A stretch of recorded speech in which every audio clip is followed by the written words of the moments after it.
दमयंती अब बहुत खुश थी। अब मेरे अंदर डायनी की शक्तियाँ भी हैं और कर्ण पिशाचिनी की भी। इसका मतलब अब मैं सबसे ज्यादा शक्तिशाली हूँ।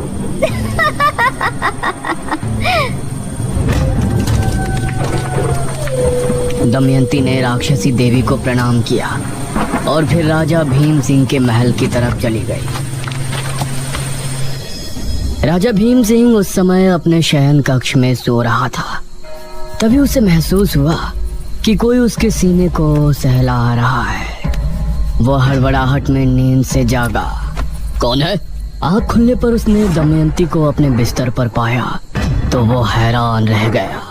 अरे दमयंती, तुम? जी महाराज, हम। कहाँ चली गई थी आप? उस रात से आप कहीं नजर ही नहीं आई। हमने आपको कितना खोजा, आपको पता है? महाराज, आपने हमारे साथ जो किया उससे हमें बहुत बुरा लगा था, लेकिन बाद में हमने सोचा कि आपने हम पर इतनी दया की थी, हमें अपने महल में जगह दी थी। आपके एहसानों के बदले तो हमें जीवन भर आपकी सेवा करने में ही गुजार देना चाहिए।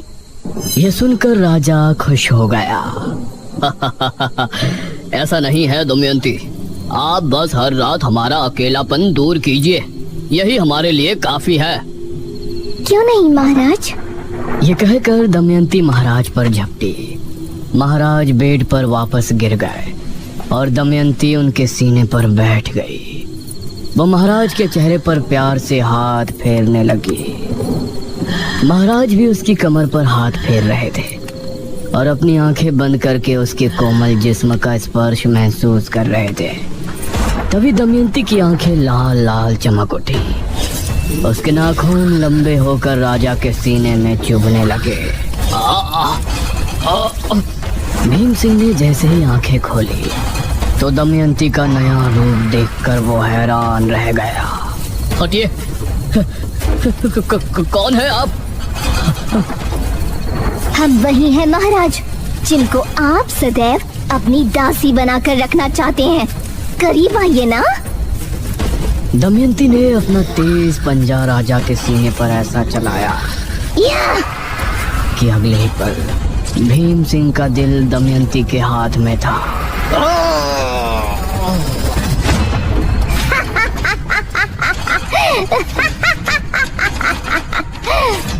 राजा भीम सिंह को खत्म कर दमयंती खिड़की से बाहर कूद गई और बिजली की रफ्तार से वहां से भाग निकली। वो अब बहुत खुश थी। उसके बाद वो सीधा अपने माँ बाप के पास पहुंची।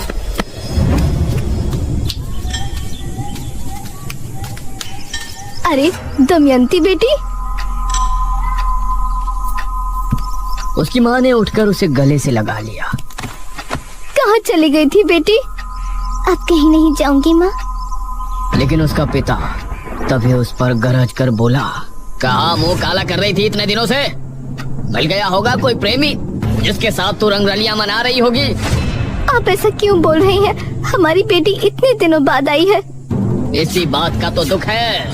अब तो इससे जमींदार भी शादी नहीं करेगा, क्योंकि गांव में ये बात फैल गई है कि मेरी पुत्री घर से भाग गई थी। यह सुनते हुए दमयंती अपने पिता को गुस्से भरी निगाहों से देख रही थी। वही जमींदार ना पिताजी, जिसको आप अपनी इस पुत्री को 50,000 मुद्राओं में बेचने वाले थे? ये सुनकर दमयंती का पिता हैरान रह गया। अगर हम भागते नहीं तो अभी तक आप हमें बेच चुके होते।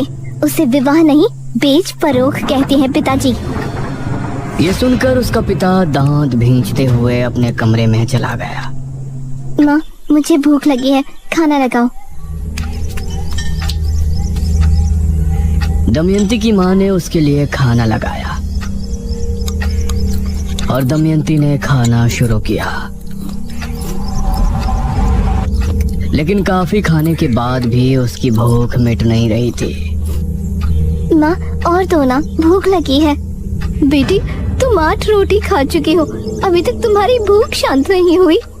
ये सुनकर दमयंती को भी बहुत अजीब लगा, क्योंकि इस बात पर उसने भी ध्यान नहीं दिया था। कोई बात नहीं बेटी, मैं अभी बनाती हूँ, रुक।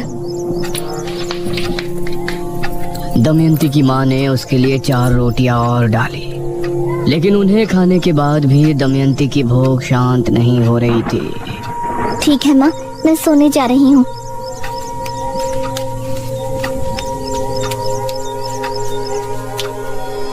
ये मुझे क्या हो रहा है? इतना खाने के बाद भी भला मैं भूखा क्यों महसूस कर रही हूँ?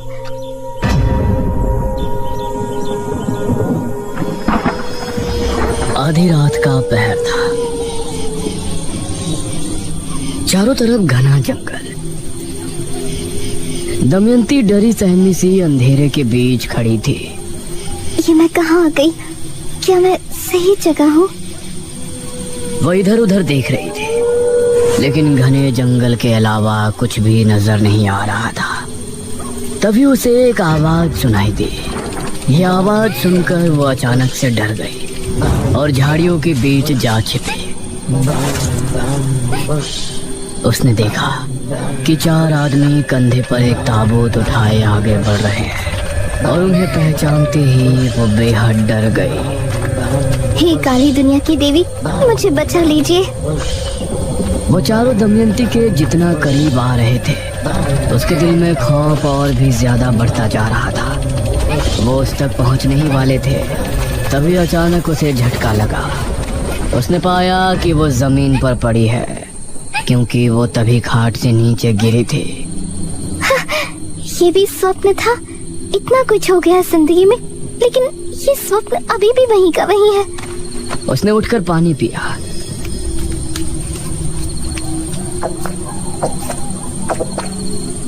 लेकिन उसकी प्यास और ज्यादा बढ़ गई। ये क्या हो रहा है मुझे? उसके शरीर में सिहरन होने लगी थी और उसकी आंखें अपने आप ही लाल होने लगी थी। वो उसी समय जंगल की तरफ भाग निकली। उसके नाखून लंबे हो गए और वो बहुत गर्मी महसूस करने लगी। उसकी चमड़ी भी भयानक हो गई थी। ये मुझे क्या हो रहा है?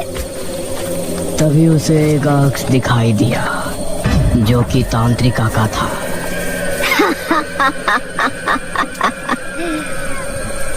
तांत्रिका, तूने मुझे मारकर मेरी शक्तियां तो ले ली है ना? तू भी अब मेरी तरह डायनी बन चुकी है। तुझे अब रोजाना एक इंसान का खून पीना होगा, तभी तू खूबसूरत और जवान रह सकेगी। ये कहकर वो आग से गायब हो गया और ये सुनकर दमयंती के पैरों तले जमीन निकल गई। वह तेजी से गांव की तरफ दौड़ी। उसे बहुत प्यास लगी थी और अब उसे बर्दाश्त नहीं हो रहा था।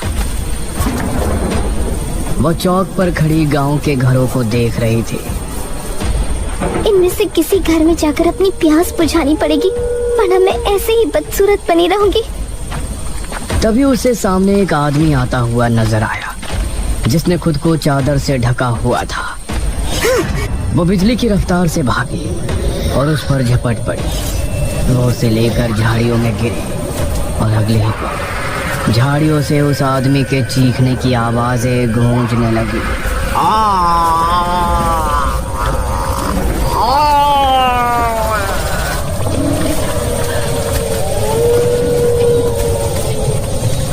काफी देर बाद दमयंती उस आदमी से अलग हुई। अब उसका शरीर फिर से इंसानों के जैसा हो गया था। उसकी आंखें, उसके नाखून सब पहले जैसे हो गए थे और अब वो खूबसूरत दिख रही थी। अब मुझे घर चलना चाहिए, कहीं माँ ने देख लिया तो सदमे में चली जाएगी। वो उसी समय वहां से भागी और घर पहुंचकर आराम से सो गई। अब उसकी प्यास बुझने के बाद उसे चैन की नींद आ गई थी।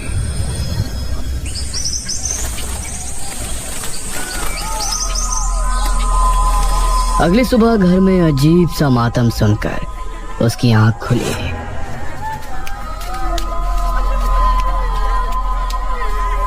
वो कमरे से निकली तो उसके घर के बाहर कुछ लोग जमा थे।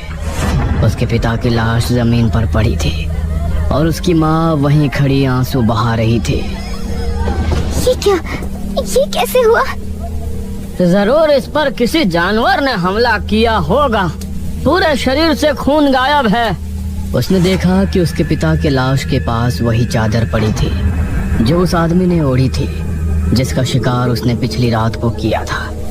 ये जानकर उसके पैरों तले जमीन निकल गई कि उसने अपने ही पिता को मार दिया था।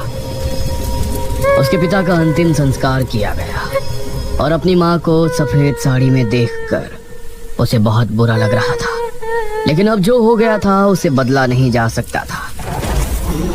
वह हर रात को एक मर्द का खून पीने जाती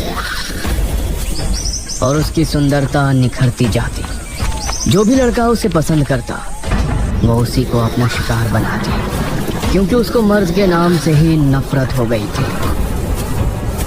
इसी तरह 40 साल और गुजर गए और अब उसकी माँ भी बूढ़ी होकर खत्म हो गई। गांव के लोग उसके बारे में तरह तरह की बातें करने लगे थे, क्योंकि वो 75 साल की होने के बाद भी बूढ़ी नहीं हो रही थी। लोग उसके करीब जाने तक से डरने लगे थे और इसी तरह से 23 साल और निकल गए। एक रात इसी तरह से वो अपना शिकार करके घर लौटी तो उसको अपने शरीर में अजीब सी सिहरन महसूस होने लगी। ये मुझे क्या हो रहा है? तभी उसे काली दुनिया की देवी की आवाज सुनाई दी। दमयंती, तुम्हारी आयु अब 98 साल 6 माह हो गई है। तुम्हारे पास अब 18 माह का समय है। 18 माह मतलब 100 वर्ष की आयु होने के बाद 15 माह के बाद तुम एकदम बूढ़ी हो जाओगी और उसके बाद कुछ ही महीनों में तुम्हारी मौत हो जाएगी। ये सुनकर दमयंती के पैरों तले जमीन निकल गई। लेकिन मैं कैसे मर सकती हूँ? मैं तो बहुत शक्तिशाली हूँ। डायनी योनि का एक नियम होता है, आयु के 100 वर्ष पूर्ण होने के बाद वो किसी भी इंसान का खून नहीं पी सकती, न ही किसी मनुष्य का शिकार कर सकती है। उस समय उसे एक क्रिया करनी होती है जिसमें उसको जिंदा मनुष्य नहीं बल्कि 11 मुर्दों का खून पीना पड़ता है, और ये क्रिया 100 वर्ष की आयु होने के 55 दिनों के भीतर करनी पड़ती है, अन्यथा 56वें दिन उसकी मृत्यु हो जाएगी। लेकिन जब मैं किसी मनुष्य को मार ही नहीं सकती और जिंदा मनुष्य का खून पी नहीं सकती, तो इस क्रिया को करूँगी कैसे? वो तुमको करना है।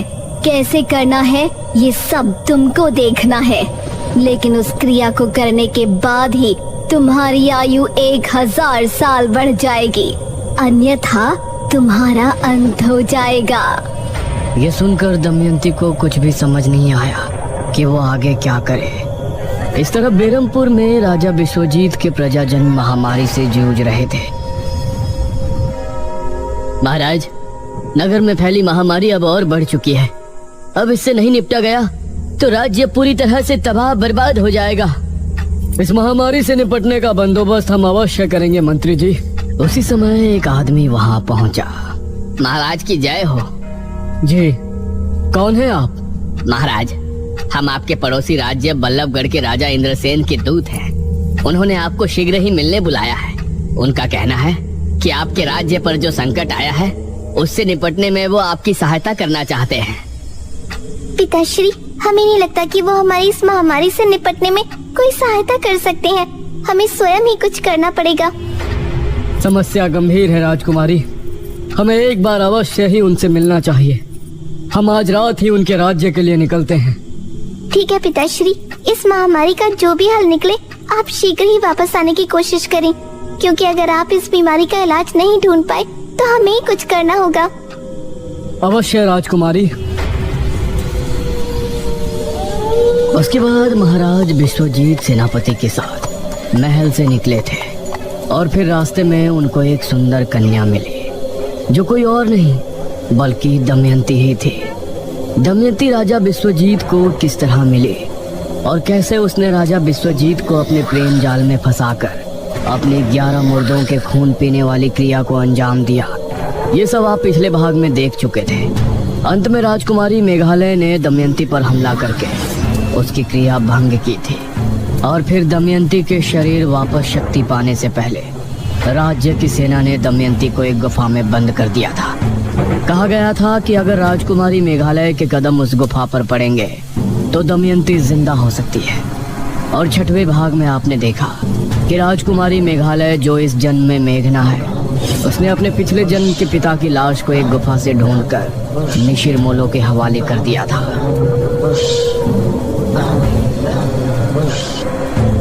और फिर अपने शहर वापस आ गई थी।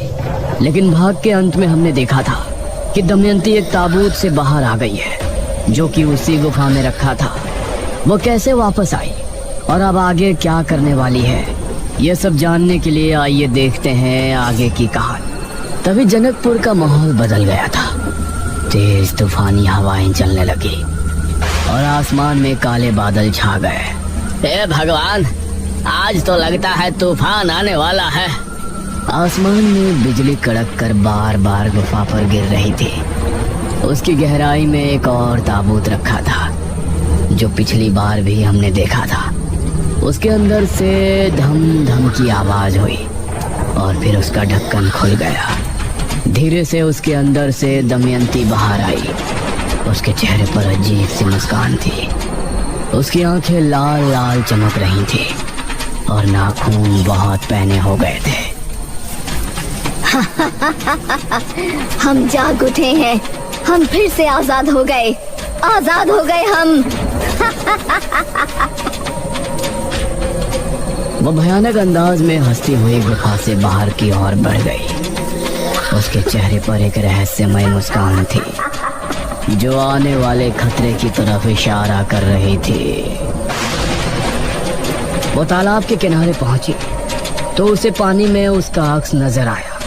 उसने पाया कि वो बूढ़ी दिख रही है। अरे ये क्या, मैं बूढ़ी कैसे हो सकती हूँ? मेरी आयु तो 1000 साल हो गई थी। तभी उसे तांत्रिका की आवाज सुनाई दी। घबरा नहीं, पहले के जैसे अब तुझ में कमजोरी नहीं आएगी। लेकिन मैं बूढ़ी क्यों हो गई? इस तरफ मेघना इशिता से बात कर रही थी। इशिता, वो दमयंती किस गुफा में है, इसका पता तो हमने लगाया ही नहीं ना। अरे यार, हम उस गांव में गए थे मृत्युंजय अमृत का सैंपल लाने। उसके बाद तो वहाँ की राजकुमारी निकली। निशिर मोलो से हमारा सामना हुआ और आखिर में तूने उन्हें महाराज की लाश देकर हमेशा के लिए वापस भेज दिया। अब इस चैप्टर को क्लोज करना यार। उस दमयंती का क्या हुआ, तू इस बारे में क्यों सोच रही है? नहीं, हमें उसके बारे में पता होना चाहिए ना। ओ बहन, तू अब काम पर ध्यान दे। दमयंती तब तक जिंदा नहीं होगी जब तक तू उस गुफा में कदम नहीं रखेगी जिस गुफा में उसे रखवाया गया था। और हमें तो उस गुफा के बारे में कुछ पता ही नहीं है। इसका मतलब न तो कभी उस गुफा के अंदर जाएगी न कभी वो वापस उठेगी। ये सुनकर मेघना चुप तो हो गई, लेकिन उसके दिमाग में अभी भी बहुत से सवाल चल रहे थे।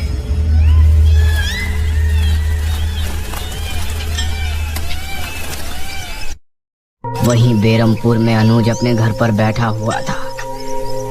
अरे खाना खाएगा या नहीं? कब से इसी सोफे पर चिपक के बैठा है? माँ, मुझे भूख नहीं लग रही है। जब लगेगी तो खा लूंगा ना। आप खा लो। अब उन्हें कैसे बताऊं कि मुझे मेघना की याद आ रही है। इससे अच्छा तो निशिर मोलो कभी इस गांव से जाते ही नहीं। मेघना यहाँ मेरे साथ तो रहती।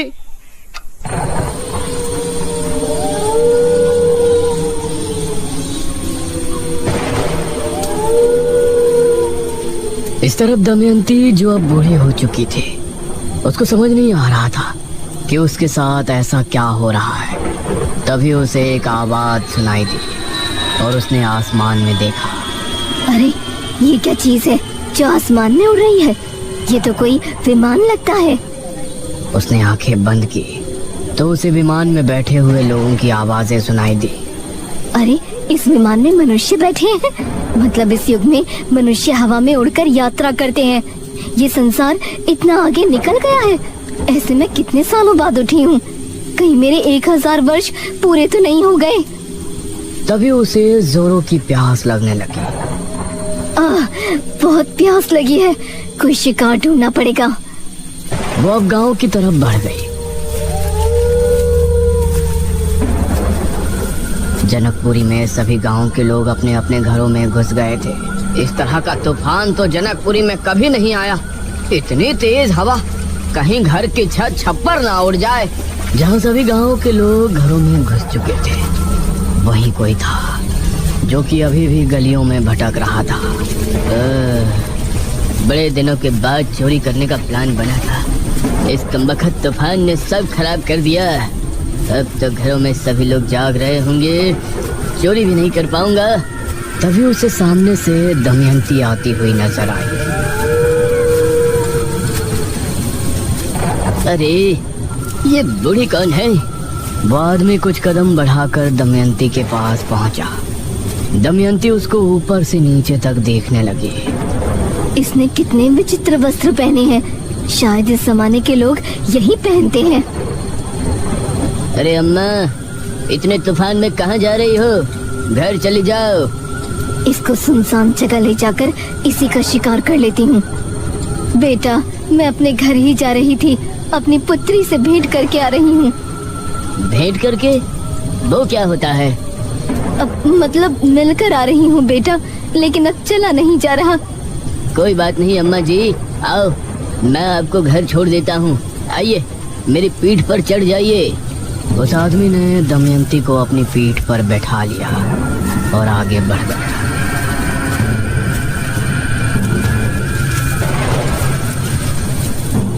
इस जमाने के लोग तो काफी शरीफ हैं। ये अच्छा है, मुझे इनका शिकार करने में ज्यादा मेहनत नहीं करनी पड़ेगी। तभी वो आदमी मन में सोचने लगा, इस बुढ़िया के घर में कोई नहीं रहता होगा, तभी तो अकेली आ रही है। अब इसके घर जाऊंगा और फिर इसे मौत के घाट उतारकर इसका सारा धन लूट कर रफू चक्कर हो जाऊंगा। उस आदमी के मन की बात दमयंती ने सुन ली और उसे गुस्सा आ गया। उसने अपने हाथों को उसकी गर्दन पर जकड़ लिया। अरे अम्मा, क्या कर रही हैं? तेरा ये दुस्साहस, तू मुझे मौत के घाट उतारने की सोच रहा है? ये सुनकर उस आदमी को बहुत हैरानी हुई। दमयंती ने पूरी ताकत से उसका गला घोंट दिया। वो जमीन पर गिरकर खुद को छुड़ाने की कोशिश करने लगा।